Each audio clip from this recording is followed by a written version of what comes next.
Three Demons Book 2. Chapter 44, Bloody Intent. Hades had informed everyone to head home for the night and return to the club room once school was over, a pattern that became a pattern as the days counted down to the meeting between the five races. Randy, Rhea, Asuka, and Benji all went home as instructed, Randy, being extremely exhausted from the events of the day. After a while, Asuka went to ask Randy if he was heading to bed anytime soon, but found him passed out on the couch, Benji wrapped in his arms. Asuka smiled before she went on her way to her own room to sleep through the night. The following day, it started normally, however, the Gabrielle company and others felt as if they were being watched the entire day. Of course, this didn't perturb them all too much, but was still something they made note of as they returned to the club room. Hades had everyone gathered in the club room, the Gabrielle company, Luna, Sonia, and Cello of the Seljada company, the Excalibur fragment wielders, Silas, Jim, Haname, Valek, and his guardian Yanel, Yeltser, even Zyla and Ivy were there. The meeting was about the upcoming meeting among the five races. Hades, his sleeves rolled up indicating he was taking this very seriously. Children, I know recently we've had some uninvited guests, he pauses. Get used to it, I expect more ambushes by Brachial's force as we inch closer to the big day, a day which Brachial knows will be his last. How can you be so sure? So far, we've been caught off guard every single time. Each time you've all gotten by sheer luck, that's not gonna last forever. Yeltser, leaning against the wall with his arms crossed, objected to Hades' directive to get used to it. Holy shit. Is he seriously going to backtalk a god? Joseph was stunned listening to this within the subconscious, but he was ready to enjoy the back and forth. Hades' eyes narrowed as he shifted his gaze towards Yeltser, he then cleared his throat. I presume you've spoken out of turn because you have an idea as to stop the random fallen angel attacks? He paused, stares daggers through Yeltser. He just tightens his jaw and glares back at the god. No? Then sit down before you embarrass yourself further. That statement causes Yeltser to put his hand onto drum. Hades' eyes narrow in delight. Please, be my guest. Hades brushes off the symbolic threat that Yeltser posed. Hey now. This is no time to fight. Silas tries to ease tensions between the two, he's only met with the throaty laugh of Hades. Silence, child, that won't be necessary, I know he won't pull the trigger. He knows better. Yeltser grunts at Hades as Rhea finally stands up. Was there an actual reason you called us here, or did you just want to belittle all of us? Luna glances over at Rhea, almost knowingly. Hades sighs, I don't waste my time with petty reasons like that. Rhea, I'm not your uncles, when I gather a group, do assume I have my reasons. Hades and Rhea just looked at each other for a moment, each waiting for the other to make a move. As I was saying. Hades began as he started to pace around the room. Each of you have a place in this, whether or not the others realize or not. I do believe Brachial and his goons will attack the day of the meeting. They expected us to gather the rest of the fragments in one place. That's exactly what I wanted to happen. Jim then spoke up, you planned this. Hades nods. Each of you in this room has a purpose when the battle breaks out, however. You all have problems, I won't go into specifics, that's not my place, it's up to you to figure that out, or die out on the battlefield. Everyone in the room all looked at Hades, none dared to speak up, because each of them knew that he was correct. They all had problems no one in the room wanted to admit. Everyone began leaving the room one by one. Randy and Asuka paired up as they headed out and towards the alternative school building just off of campus. Rhea stayed behind with her father, continuing their earlier conversation, alongside some father-daughter talk. As Randy and Asuka made their way towards the alternative building, Asuka looked up at Randy. So, why are we heading back? Shouldn't we go home and make sure Benji is alright? Randy clicked his tongue. Tisk, I honestly wish I could, but me and Ava have to stay behind and clean campus. Guess they wanted the rejects to do all the manual labor. And you are the definition of reject, Randy. Nobody wants you, nobody at all.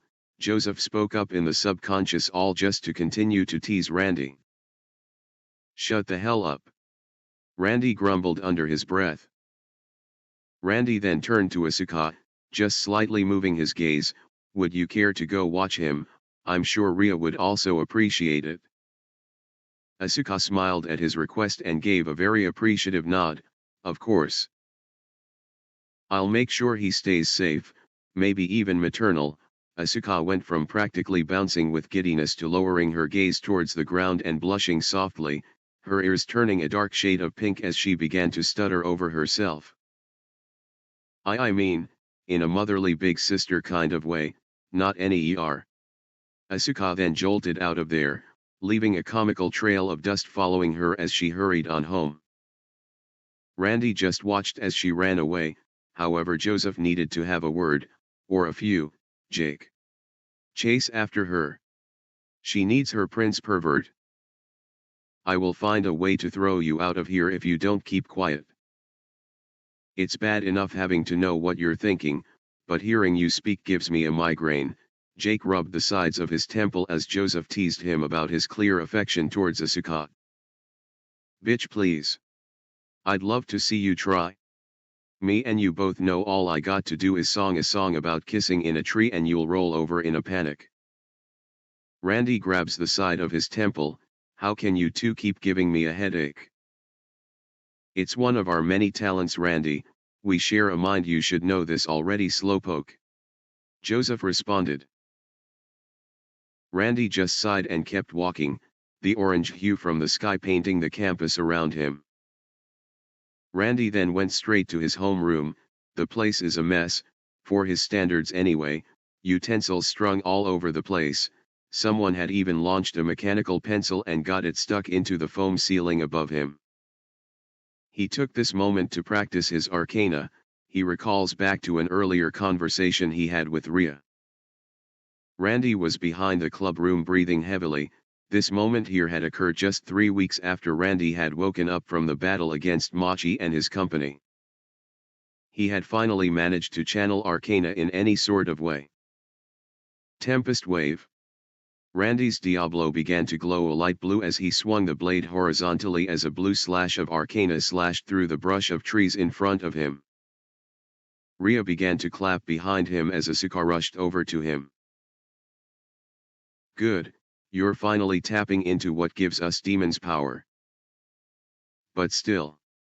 She paused and looked at him, seeing Asuka use her healing ability to bring his stamina back to 100%. The bangs of his hair covered most of his face as sweat continuously dripped down the tip of his nose and chin. She sighed before continuing, Randy, I'm sorry, I know you've come far, but this. I know. It's not enough. Randy paused. He began to struggle to his feet, using Diablo as support. You don't have to pretend I'm where I need to be, I know I'm not. Rhea just looked at him for a moment. She briefly felt her hand unconsciously reach for him, but she held herself back. She took a deep breath before she spoke, I believe in you, Randy. Back in the present, Randy had his gaze on the mechanical pencil above him. He took a deep breath before reaching above him, not reaching for the pencil itself, but practicing using his arcana once more. He felt his fingertips tingle. He can feel the arcana within him resonating, like it's humming faintly inside him. He can feel it. Unfortunately, his concentration was broken by Joseph.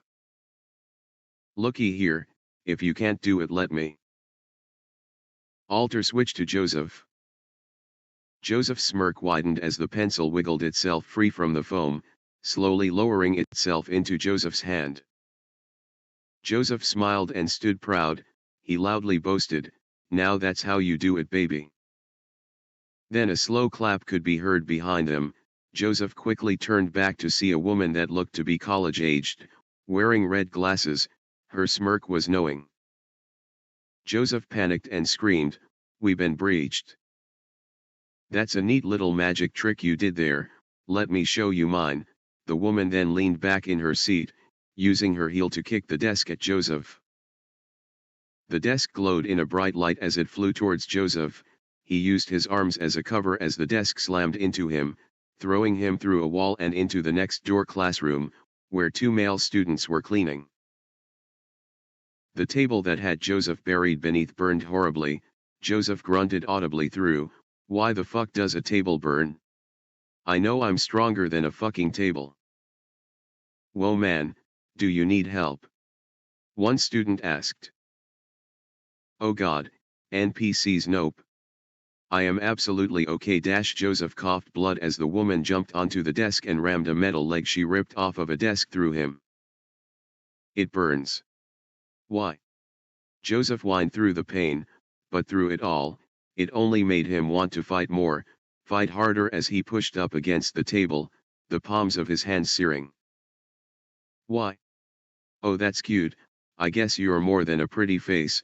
Joseph winced from the pain as she planted her foot on top of the metal rod, causing him to lose his grip on the desk briefly. "Anything I touch becomes a holy weapon, silly." It couldn't have been that hard to guess. She lifted her glasses back up onto her face as she smirked down at Joseph. "Joseph, switch out, now," Jake demanded, but he would not let up, not now.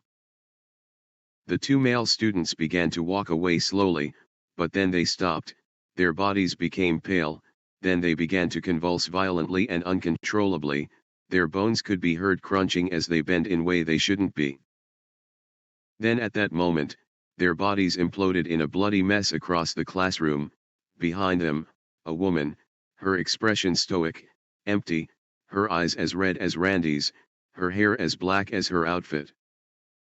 "Ew, ew, ew, ew. Kagura, that was not necessary. There is blood everywhere. Gross. You're just as bad as the demons, I swear." There were two more women behind Kagura. The one complaining about the mess had a brown bob cut with soft curls adorned with a white-laced headband. Her eyes were that of a vivid emerald. They shined to a point. It became a contrast with the apparent softness of her appearance. She wore a high-collar gothic Lolita. Her gaze showed disgust at the mess around her. This was the fallen angel Alicia. Next to her, the fallen angel Valeria. Her hair was long, straight, and vibrantly pink, the same color as her striking, sharp eyes. Her expression seemed detached, almost melancholic, her skin as pale as a porcelain doll. "Now, tell us where we can find the fragments. We know they're near." Zen, the fallen angel who attacked Joseph, loomed over him, demanding information. Joseph, still barely holding onto the table that has seared the palms of his hands to a raw mess, just smirked defiantly and spits up at Zen, "Go to hell, Four Eyes." Zen clicked her tongue and gritted her teeth. She then raised her foot to completely slam the metal leg through Joseph. But then at the moment the wall on the entrance side of the classroom came down with an explosion, catching the fallen angels off guard. Glowing both Zen and the table, along with the metal chair leg off of Joseph, the metal leg being pulled out of him with the blast of the explosion, a stream of bloodline following the metal leg following its removal. Joseph took the opportunity to kip up and move back to where the explosion came from. My, you've really gotten yourself into trouble." A giggle could be heard. It was soft, elegant, but it was also laced with the sense of danger. As the dust settled, Ava was standing there, dark energy pulsating like electricity at the tips of her fingers. Alicia was the first of the fallen angels. Pulling out a quill, it began to glow. "I'll teach you." As she was about to cast a spell, The glass window behind her shattered, she turned around and a small figure used her face as a springboard. It was Jim, his panther-like ears twitching with excitement as he and Alicia crashed to the ground. "Hi everybody. I take back everything I said about you." Weird panther child thing. Joseph's admission came at horrible time as Jim's left arm began to move on its end, twist behind his back in a chicken wing-like manner. Joseph's eyes widened at the sight as he quickly looked around to find what was causing it, his gaze locked onto the fallen angel with the hair as black as a raven, Kagura. Her open palm open, suggesting she is the one behind Jim's arm currently being pulled out of its socket. Alter switch to Jake. Jake, using his time stop, quickly zipped over to Kagura and slammed the butt end of his scythe, sending her flying back into the other classroom, Jake following her in tow. Her grip on Jim fully released. Valeria was the next fallen angel to stand, and as she locked eyes onto Ava, she sensed an incoming presence and quickly cast a reflect spell, and her intuition proved her correct as Kazuto came swinging with a bone sword, his swing bouncing off the protective barrier around her. Kazuto landed on his feet next to Jim, who had finally gotten off of Alicia, who pops up off of the ground with specks of dust and dirt on her. "Ew. I know for a fact your feet aren't cleaned. When was the last time you cleaned them?" Jim just looked at her and turned his head to the side. "Cleaned." That was enough for the fallen angel to squeal in disgust. "Oh, that does it. I'm going to make sure you never make me get dirty again." She then used her quill to create a line across the air, which formed into a slash attack that sent Jim flying back through the hole in the wall. Alicia following in suit. Ava walked past both Kazuto and Valeria and out of the window Jim came from and Zen had flown through. Her demon wings fluttering out as she floated to the ground. "I guess you're going to be my plaything." Her smirk was anything but kind, more teasing, knowing, predatory. Zen, who was down on one knee, smirked back at Ava and adjusted her glasses. "I hope I don't disappoint."